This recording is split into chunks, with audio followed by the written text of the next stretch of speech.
Well, I gotta say, just from reading this headline, I'm not liking the sound of this story. Not making me very happy. Though we are gonna read beyond the headline, something that apparently like 95% of people never do. Israel arrests hospital director and other staff in raid on last functioning facility in northern Gaza, Heath officials say.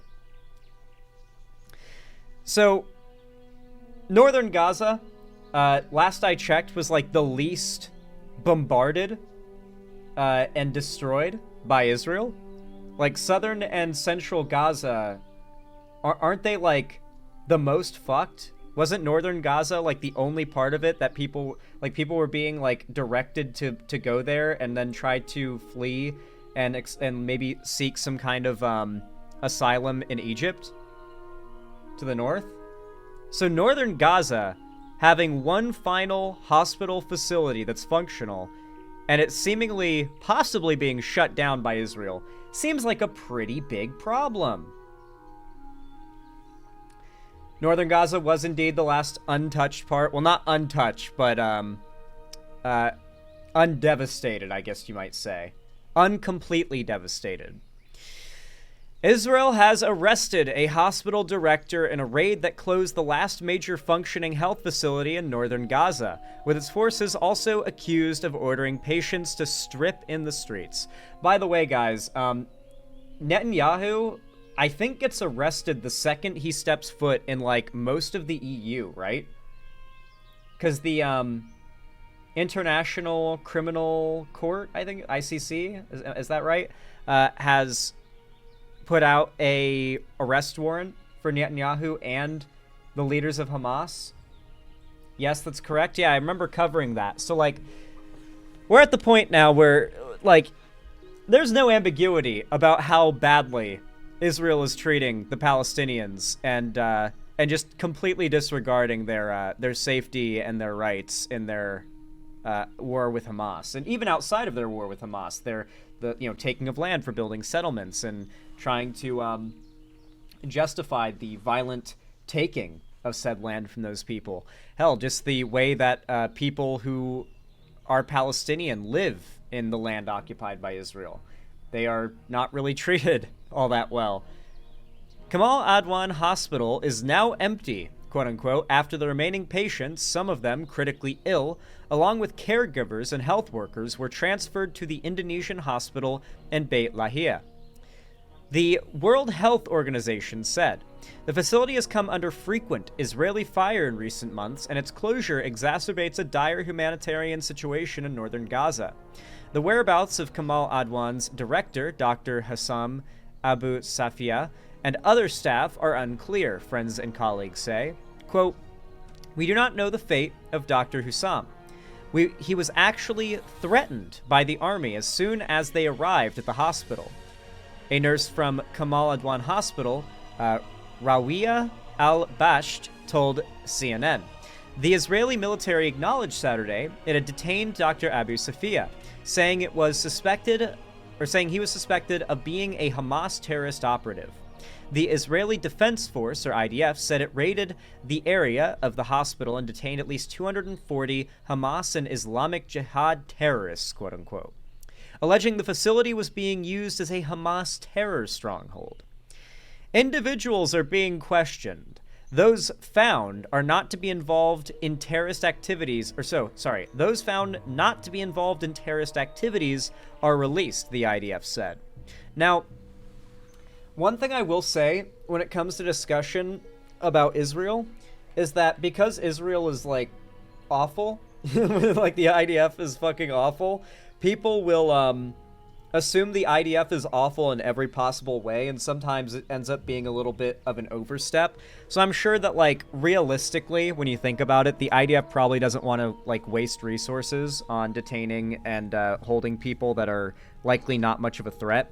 And so chances are, yeah, they're probably going to let people go that are likely not involved with any terrorist activity. But the fact that they're stripping down hospital patients in the street, mind you, we all know why those patients are in the hospital, the majority of them, right? Whether it's from sickness or from being maimed, it has to do with Israel's war with Hamas. you know? Like they're destroying the infrastructure, there's no clean water, that gets you sick, there's no plumbing, that gets you sick, hell, you might have been bombed, that gets you put in the hospital. Then they have these recovering patients walk out into the street and strip down, probably to be invasively cavity searched by IDF soldiers. It's like, it's barbaric and dehumanizing. The experience itself is criminal. At least in a moral sense, you know? Hamas, in a statement Saturday, called on the United Nations and all relevant international institutions to urgently intervene, quote unquote. We demand the sending of international observers to these facilities to ascertain the truth of what is happening and to refute the lies and claims of the occupation regarding their use of military purposes, the statement read. Listen, Hamas is not good.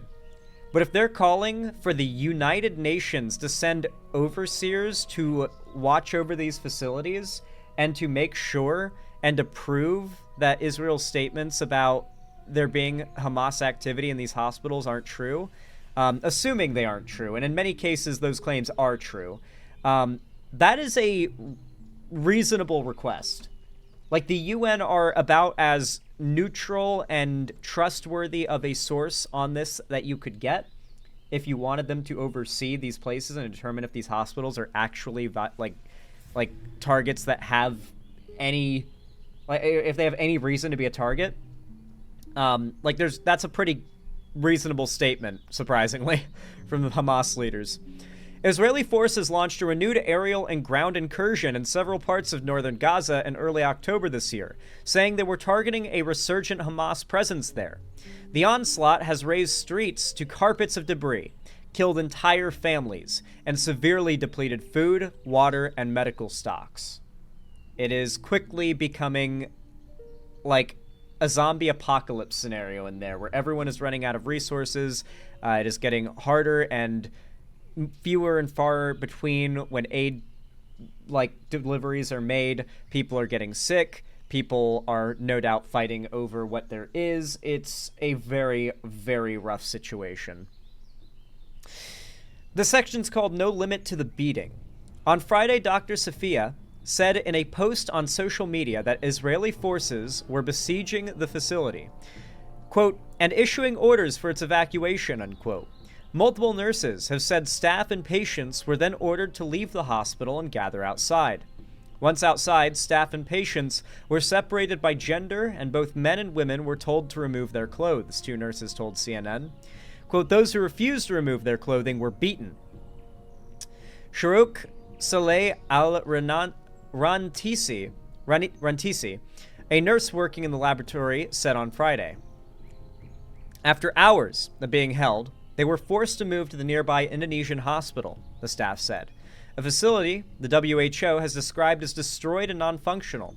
Some patients said they asked to be transferred to the Indonesian hospital, but were not allowed. Quote, they told us to sit down. After gathering everyone, they made us strip down to our underwear in the cold. Abdul Rahman Rayyan told CNN, adding that a significant number of people were detained and injured patients were beaten. There was no limit to the beatings. They struck people on the head with hoses. They dragged 3 people at a time, including an injured person with a cast, and beat them on their heads, added Rayyan. They spared no one, not the injured, not the elderly, and not the children, quote unquote. Wait, that's actually crazy. I have that exact blanket. I'm not even joking. I have this exact blanket. Like, exactly this blanket. Interesting. Anyway, yeah. This is, I think, outside of the hospital. I think this is one of the patients. But, I don't know why, but it just caught my eye that I have that exact same blanket. They slaughtered a child's family in a car and murked aid workers that were coming to help, leaving her to die. Jesus Christ. You, Opera GX. I like Opera GX. Fuck you. Other patients were allegedly made to walk hours on foot to a school in northern Gaza alongside medical staff. They made us strip down to our underwear. It was a tough situation. They assaulted the wounded and women. Abu Mahmoud al-Attawi, an injured patient, told CNN on Friday. The IDF said it had helped evacuate staff and patients ahead of the operation, later adding that an additional 95 patients, caregivers, and medical personnel were taken to the Indonesian hospital to maintain and operate essential systems.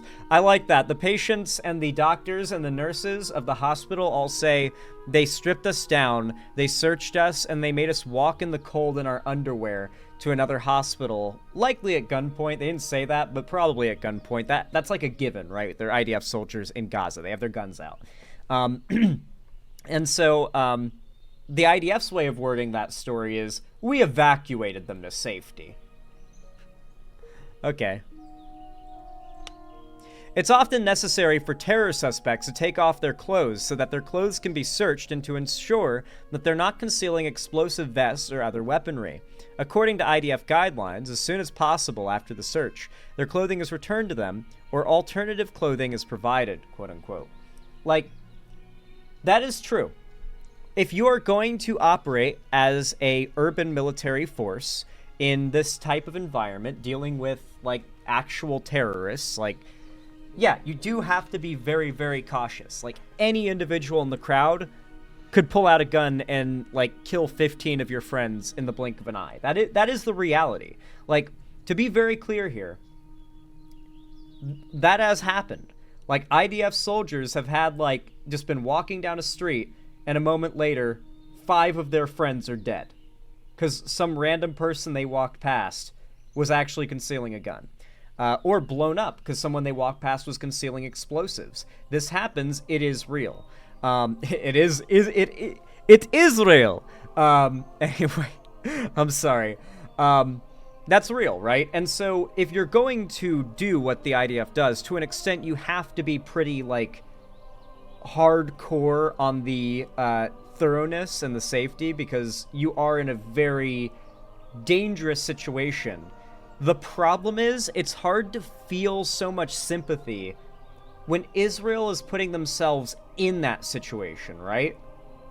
Like, the reason why Israelis live right up next to Gaza and thus are threatened by, like, attacks from Hamas is due to the fact that Israel wants as much land as they can get. Right up to that border, they want that land and beyond it, right? They're actively eating away at it and taking more. And so Israel constantly puts themselves into their territory, constantly makes themselves a problem, right? And then Hamas exists as a sort of response to that, right? Like, when you bring about strife and terror in a region, you're going to give bad actors who have the guns and the manpower basically carte blanche, take over that area, and they might even have public support like Hamas did for quite some time. And then you create a situation like this. And then why should I feel bad when you're in a situation that you put yourself into where your soldiers walking the streets could be fired upon from anywhere, any direction, from anyone, and that freaks them out and is a really scary... Like, you put yourself in this situation 5 times over, Israel. Like, what can I say? Like, who purposely targets children during war? I mean, Israel is not purposefully targeting children. Just to clear up, like, the air here. The problem with the IDF is that they don't give a fuck if there are children. And to be fair, Hamas knows that Israel doesn't give a fuck if there are children, and so makes sure there are a good few children in every single, like, Hamas base camp or operating area they have. So if Israel takes them out, they're gonna take out some kids too, and Hamas knows that Israel's world perception is a big factor. Like, they know that making sure that, like, Israel looks bad is a good thing for them, right? Like, Israel looking bad could lead to funds to Israel drying up. That's actually something that Hamas probably really wants, right?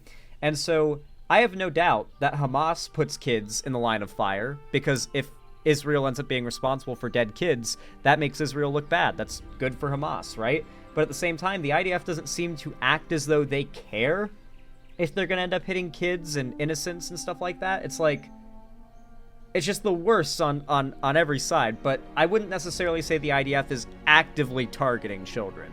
That is, like I mentioned before, a bit of a jump. You know, a bit of a leap. It is often oh yeah, I already read that. Asked by CNN about the allegations of strip searches and beatings of patients, as well as if they had evidence to the claims against Dr. Abu Safia, the IDF responded to the claims, saying, the detention of suspects involved in terrorism, their arrest, and the search conducted on their bodies were carried out in accordance with international law. So basically, their response was, we did what procedure says we do, and they did do exactly what procedure has them do, but their procedure is bad, and the people who made the procedure are awful. Video sent by nurse Rawia Al-Batbach from the Indonesian hospital seen by CNN showed upturned furniture and tattered blankets strewn along the dusty corridors. The buzz of Israeli drones can be heard overhead. CNN has reached to the Israeli military asking for comment on the allegations that men and women were forced to strip. Several staff also reported a large fire breaking out. Al-Bach told CNN that the blaze broke out in the hospital after Israeli strikes in the building, with staff forced to use water from a kidney dialysis machine to fight the flames. That is unbelievable. They had to use water from a kidney dialysis machine to put out the fires from Israeli bombs. That is comically insane. Unfortunately, this water was mixed with chlorine and other substances, resulting in burns on their hands and faces, Al-Bash said, adding one patient died in the fire. Israel Defense Forces, or the IDF, told CNN that there was a small fire in an empty building inside the hospital that is under control, adding that it is unaware of allegations that the fire was caused by IDF gunfire. Who else would have caused it? Come on. It added that its troops are operating in the area of the hospital and not inside of the hospital. Okay, so the IDF denies it, but not explicitly, just in case they end up being caught red-handed. An audio message from staff at Kamal Adwan said that surgical departments, laboratory and maintenance, and emergency units have been completely burned. The WHO has previously said that Israeli authorities have repeatedly denied humanitarian access to Kamal Adwan Hospital, and just this week said that a request to deploy international emergency medical teams was denied by Israeli authorities. This is illegal? Correct me if I'm wrong, but it is, as far as I'm aware, Israel cannot legally withhold aid of any kind to Palestinians in Gaza, especially not to a medical facility. Like, that's a war crime, right? Or at least it's against international law. Maybe not explicitly a war crime. Yes, it is illegal.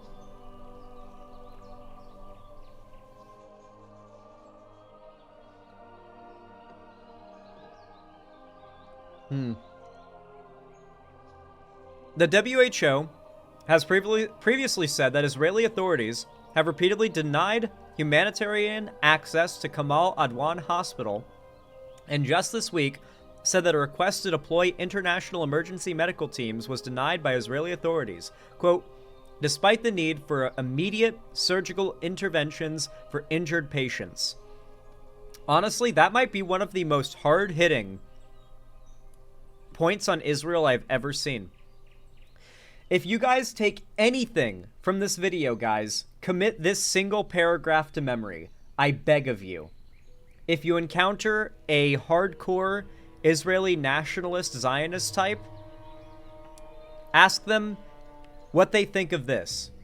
The WHO, World Health Organization, has said that Israeli authorities have repeatedly denied humanitarian access to Kamal Adwan Hospital, and just this week said that a request to deploy international emergency medical teams was denied by Israeli authorities, quote, despite the need for immediate surgical interventions to save injured patients. If you can only remember one thing from this entire story that you take with you going forward, have it be that. That it might be one of the hardest hitting points I have seen and like at Israel in this entire thing. That's just explicit. Like, that's so unapologetically, undeniably, just overt, right? Like, no, we will not allow you to send your medical teams to save injured Palestinians. Like, we will not allow it. We will blockade it. Like, that's just, there's no, it's just in your face. There's no subtext there. And just like that, Zan became labeled anti-Semitic. I've got news for you, Canada's Joel. Go to my YouTube channel, go to videos, click on the little search bar and type Israel. I've made a lot of videos criticizing Israel. If I was going to be called anti-Semitic for it, I'd have been called it already. And I'm sure I have been. I just don't pay attention when people are shit-talking me online because they're deranged. Some patients were taken to Al-Shifa Hospital in Gaza City. CNN footage shows patients who had arrived from Kamal Adwan Hospital, including women, children, and those with special needs. In the video, a man with special needs is trying to explain what happened to him, making signs of gunfire and gestures indicating that he had been beaten on his arms and face. He arrived alone, and his bare feet were covered in dust. The patient's name is Khalid Hazza, according to another man stood nearby who says he is Hazza's nephew. The man says that they had not seen each other for 82 days until Al-Shifa Hospital called him. Hazza was being treated at Kamal Adwan Hospital, the man says. Another woman CNN spoke to at Al-Shifa Hospital said she arrived at Kamal Adwan Hospital for treatment 2 days ago after her house was hit in an Israeli airstrike and her son was killed. During the raid on Friday, Fatma al-Najjar also said that men and women were interrogated and then soldiers, quote, took us in military vehicles and left us at Abu Shirek roundabout. From there, they told us to walk south. And that's the end of the article. That is the end of the article. Israel is cracking down on some of the last hospitals that are available in Gaza. By early next year, and I mean with Trump in office, it's going to get so much worse. By early next year, there may be no functional medical facilities in Gaza unless Israel allows the WHO to send in medical, medical personnel to set up like mobile hospital tents and stuff like that. People don't really understand that a demographic of people don't necessarily like the person who are the leader of the place they live, much like how South Korea doesn't like their leader. Yeah, like I talk about Israel a lot like how I talk about Russia, where you got to remember, like 30 or 40% of Russia hate Putin. 30 or 40% of Israelis fucking hate Netanyahu. And there are literally massive protests in Israel protesting the treatment of Palestinians, okay? Like, it is very, very clear that these countries are not all-encompassingly evil, right? They just have bad people, running them with horrible policies that should not be defended. I think Israel should be allowed to exist, but I don't think they should be allowed to exist through conquering and war. You know, like, those are two very different sentiments. Anyway, once again, the IDF is doing despicable shit. I'm not surprised. Anyway, guys, if somehow, despite the grim subject matter, you enjoyed this segment or found it, educational or entertaining, then please consider leaving a like and a comment. Every single thumbs up and comment, especially when you combine both, really does go a long way to support me in the algorithm. In fact, it's the best way to boost my stuff and make sure that new people see my videos, so I really do appreciate it as always. It's totally free and it means a lot. And if you want to see more from me on YouTube, make sure to subscribe and ring the bell icon to turn on all notifications so that YouTube actually tells you when I go live or upload new videos, because if you don't, they won't. Of course, follow my social medias linked down below in the description if you haven't already, if you want YouTube to tell you when I don't know why I fucked that up. Follow my social medias linked down below if you want to see more from me on other platforms besides YouTube, including my Blue Sky and especially my fan Discord. It's the main hub of my fan base and community, and on top of that, I host game events, call-in streams, and watch parties every Friday there, so I hope to see you there. Anyway, Finally, if you want to support me directly, financially, help me keep the lights on and a roof above my head here at the Xander Hall studio, then please consider donating, subscribing, or gifting a sub on my website, xanderhall.com/live, or support me financially through YouTube, Twitch, Streamlabs, Stream Elements, Patreon, or buy some merch through the Streamlabs link down below. But with all that said, regardless of how you support me, thank you so much for watching as always, and have a good one.